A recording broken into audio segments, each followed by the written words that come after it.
This is the Fantasy Football 411 podcast. The best place to get the latest 411 on your fantasy football team. Here are your hosts, Alex and Amanda. And welcome back to the Fantasy Football 411 podcast. This is the best place to get the latest 411 for your fantasy football team. We are your hosts. I'm Alex. And I'm Amanda. And in this episode, we are going to give you some of the latest news regarding week 12 of the fantasy football season going into week 13. I'm just trying to take up some space here now. Sorry, I was stuck. My left leg got stuck. How did you do this week? Well, I beat you. I wasn't talking about that league. I was talking about the other league. Oh, the other league I lost. Okay. So yes, as you just heard, she beat me in our Sleepless Sundays league. I didn't see it coming. I've been bragging about a bye week all week. Didn't pay off. Karma. Yeah, I know. I probably jinxed myself. It's hurting me now. But luckily, like I was talking about earlier, luckily I stocked up on all the handcuffs, which I'll mention in a bit. But yeah, 7-5 now. And what are you in that league? The same, I think. 7-5? Yeah. Wow. Okay, so now we're going to be competing for a championship. This is fun. Decent week, though, for fantasy. A lot of injuries that we'll get into. And, with that, there's a lot of waiver pickups. So we're going to get into that. Here's the latest 411. Starting out with some fun stats. Quarterback Dak Prescott threw 32 for 47 for 375 yards and 2 touchdowns. Running back Joe Mixon rushed 28 times for 168 yards and averaged 5.9 yards receiving. Yards per carry. Per carry for 2 touchdowns. Wide receiver Jalen Waddle caught 9 for 137 and a touchdown and did a little waddle dance. He did. Would you like that dance or something? He did. I just thought it was cute. Oh, yeah, adorable. The other side of this latest 411 is the injury segment that I mentioned. Some big ones that happen. Go ahead. Running back Christian McCaffrey rolled his ankle.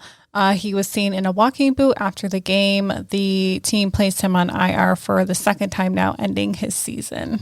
I didn't even know that was a rule until we heard that today. Nope. So if a player gets put on IR twice, then they're can't. Out. Yeah, they're done the rest of the season. That's crazy. So he's done on the handcuff front. I'm safe there. But running back DeAndre Swift suffered a grade 1 AC joint sprain in his shoulder and did not return against the Bears on Thanksgiving. He's expected to play week 13, but could miss one game potentially, so stay tuned on that. Tight end Darren Waller suffered a strained IT band, expected to miss 1 to 3 weeks. Rumors have it that since he has a long week now, he may be able to play next week. Yeah, so I he think has a bye. No, like since he played Thanksgiving, he might be able to recover in time. So who knows? Running back Ezekiel Elliott he's technically injured, but he's not. I don't know if he's playing or not yet. It's been rumored, but he's rumored to rest a game or two moving forward due to a lingering knee injury he picked up in week 4.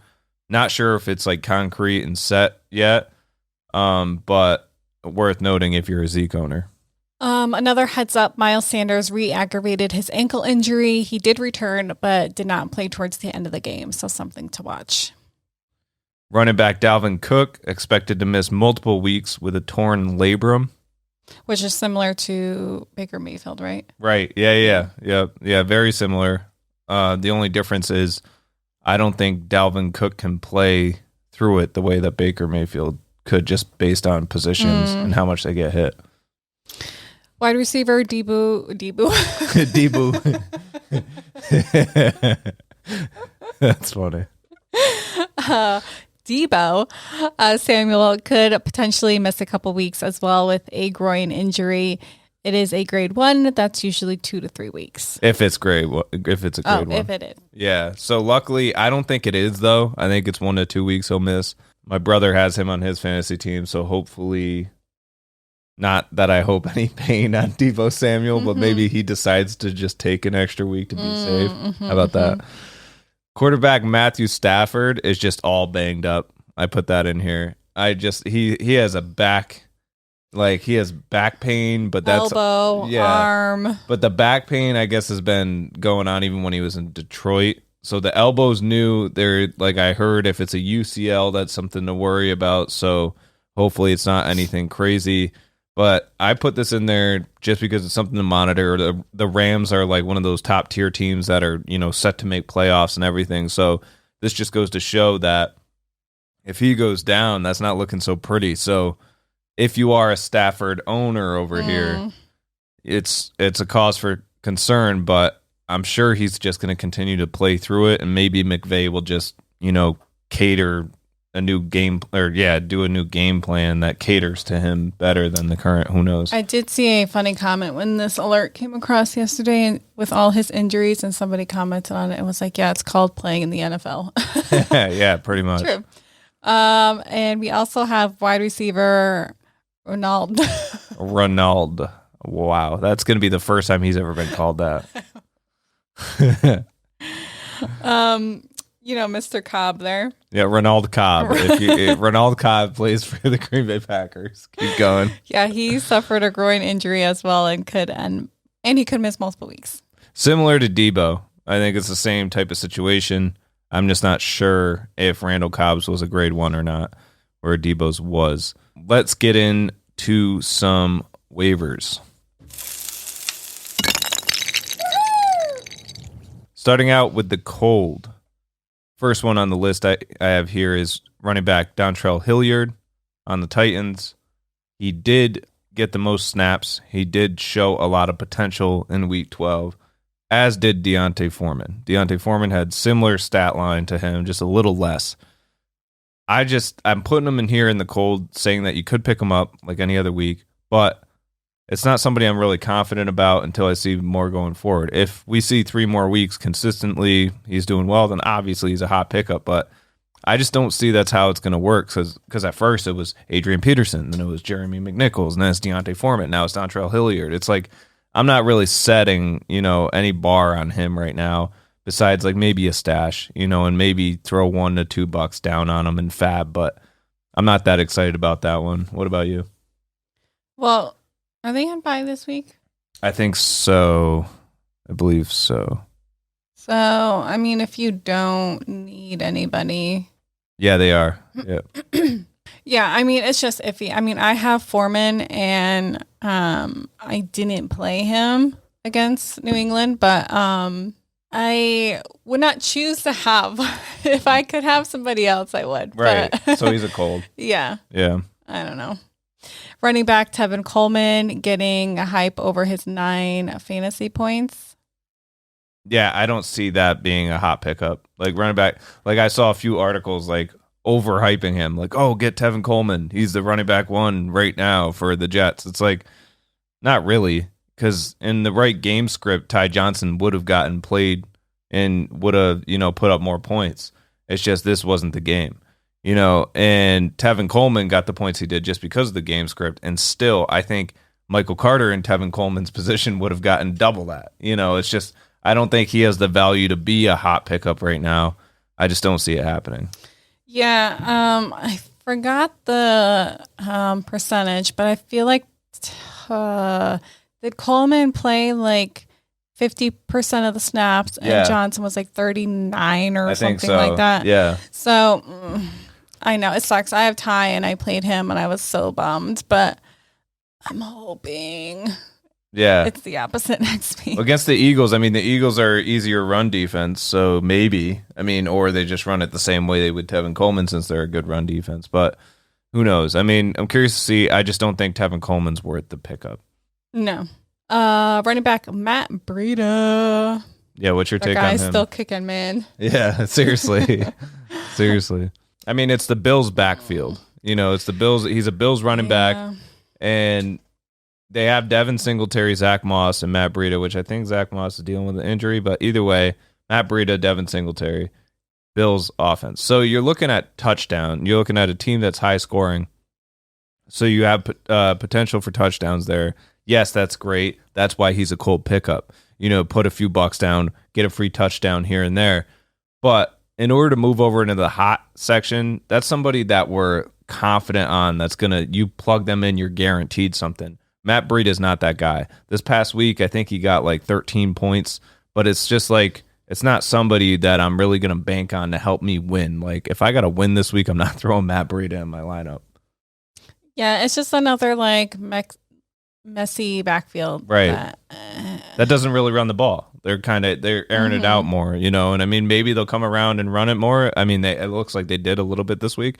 I'm not confident with it. But wide receiver, MVS, Marcus Valdes-Scantling with Green Bay seemed on point in week 12.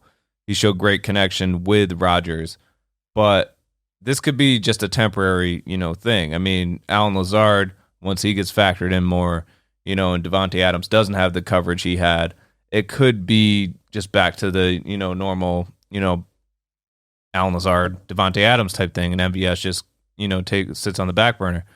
So I'm not really throwing a lot at him, but if you're in a 12-team league and all the wide receivers are taken up, MVS is still sitting there, yeah, maybe take a shot on him, pick him up.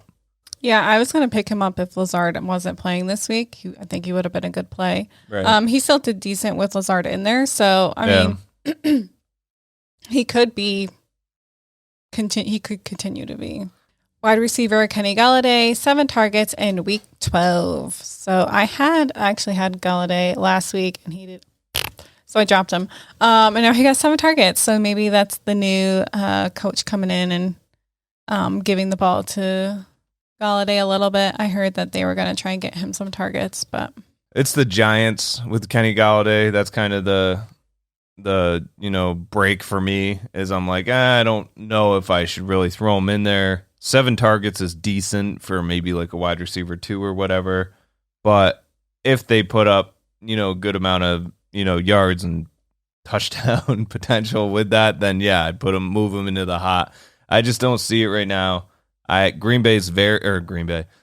Giants are very thin at wide receiver, so I could see playing him. And like I said, same thing goes for MVS. I'd put Kenny Golladay ahead of MVS for week 13, but I just, like I said, wouldn't dump the bank on him. I don't know. I've just been burned by Golladay that I just don't want to. Yeah, personal vendetta. Yeah. Oh, wide receiver, Laviska Shenault, 9 targets in week 12. And you played him. I did. What do you end up with? Like 8 points. That's decent. Solid floor, I guess. He's let's use your terminology now. He's in the warm section. He's not cold. He's not hot. He's a little warm. He's right there in the middle. And which is perfect because he's the last one on our cold list to mention. So Laviska, obviously, if he's on your waivers, throw a couple bucks at him. Just don't go crazy. Yeah, with Agnew out now, hopefully he'll start getting some more targets. I thought he would get more against the Falcons, but... Yeah, but 8 for him based on what he was getting prior. That's not bad. Who's hot? Who's hot, you ask? Running back Alexander Madison, who is now the lead guy in Minnesota since Cook is out. Yeah, he's like a Dalvin Cook light, and I've been stashing him the majority of the season on my team, and very happy about that. Take great pride in that. Matter of fact, I even tried trading him to the Dalvin Cook owner midseason. They didn't take it. I'm kind of glad they didn't at this point. But yeah, very sad to hear about Dalvin Cook. But if you are a Dalvin Cook owner, make sure you dump the bank this week on Alexander Madison. I mean, if Madison is still out there on your waivers, that's insane. It's pretty bad. So I guess this Who's Hot segment could also cater to trades. He's obviously a buy high right now, but maybe there'll be somebody else here that you can, pick up for the time being that could give you the same amount of points. But like I said, if he is on waivers, you dump the bank to get him. Running back Chuba Hubbard is another one. Now that McCaffrey's out for the rest of the season, he's not Christian McCaffrey. Obviously, he doesn't have the same fact. Like, I think Alexander Madison can put up around the same points as Dalvin Cook did, but I don't see Chuba Hubbard doing that with McCaffrey based on what we've already seen. But his floor was like 4 points or something like that, and that was kind of like an odd week. So I'm pretty confident with him. He's another one I stashed on my team. as a handcuff. So I'm curious to see how that plays out. Quarterback Carson Wentz going against the Texans next, but then he has a bye and then some tough matchups to finish out the season. So he's like a temporary rental. I mean, I might pick him up depending. We're recording this before Monday Night Football with the Seahawks facing Washington tonight. So I have Russell Wilson on my bench, and if he's going to perform as he has been, then I'm going to drop him and pick up Carson Wentz this week. But I'm curious to see how that happens. He's a good pickup for 1 week, pretty much. And I think he's a hot pickup for 1 week. I think you could put down $5 to $10 if you absolutely need a QB this week. Other than that, we have running back Boston Scott, who's facing the Jets in week 13 and finished off week 12 with 13 plus fantasy points. So he's decent.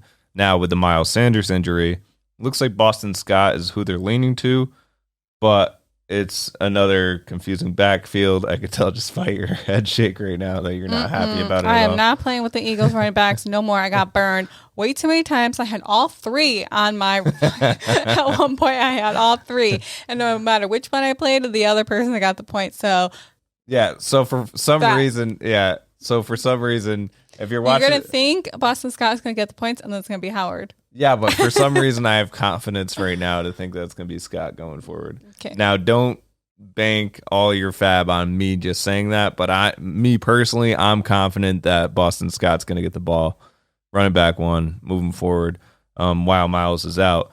Now, keep in mind there is that risk, though, so don't dump the bank on him, but 5 to 10, I think, is a safe bet on him. Now, someone I do like, but I feel like could be rostered in most leagues is running back Jamal Williams since Swift is out.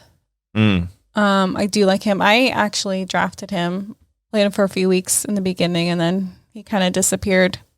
So I dropped him. So I bet you wish you still had him. Probably, yeah. I don't know if he'd be one of those handcuffs that would be worth stashing season long, though. Well, he really wasn't he was getting a lot of play in the beginning too. So I mean, he was good in the beginning, and then all of a sudden, they're like, I can't say that. They were very fond of Swift, so they just kept feeding him the ball, and then Williams kind of disappeared, and then he got injured, and right. But I do like him. He's a good pickup. I think if Swift is out, as she said, then yeah, he's 100%. I think $20 would be a good 20%. I mean, 20%, $20 could be different, but I would put down $20 for him, honestly. If I knew Swift was out, I think he'd be a great play. And the final waiver pickup in the hot section is wide receiver Kendrick Bourne. He's most likely owned. I don't know the percentage in leagues, but if he's not, he's showing enough consistency with Mac Jones at this point. He's getting the ball. He's putting up points, double digits, I believe, in consecutive weeks now. Pick him up. It's the Patriots. They have a good season going right now. Not surprised, but definitely worth it if you need a wide receiver going forward. Let's get into the Week 13 matchups. Week 13 buys. We have Carolina Panthers, Cleveland Browns, Green Bay Packers, and Tennessee Titans. We got some good ones on bye this week. Yeah, it's another big bye week. The first game on the docket is Thursday Night Football. Dallas Cowboys at New Orleans Saints. Over-under is 47.5. We're both going over on that. It's tricky, though, because it's one of those situations where you might not have Zeke in, but luckily you have Pollard, who's a Zeke light, I'd say. I mean, similar to Madison, he puts up similar points. So I think it could totally go over either way, whether he does play or not. We have the Giants at the Dolphins with a 41.5 over and under, and I took the under on this one. I took the over just with confidence with how the Dolphins have been playing and the Giants have been kind of competitive. So I think it could go over that. I think it could be a competitive game. The Indianapolis Colts at the Houston Texans, 45.5 over under. I'm going under on this. Yeah, I took the over. Why, you ask? I don't know. The reason I took the under was because Houston Texans just lost to the Jets Not that that's saying much. I mean, the Jets did okay, but they made a lot of mistakes in that game. So the Texans aren't going to put up that many points against the Colts is my prediction. The Colts are going to be the ones that are going to be closer to 30 or something like that. Yeah, I just figured that they were just going to kind of run all over the Texans. So right. I mean, yeah, it could definitely be like a 48-point game, something like that. It could be just over, but I'm definitely taking the under on that.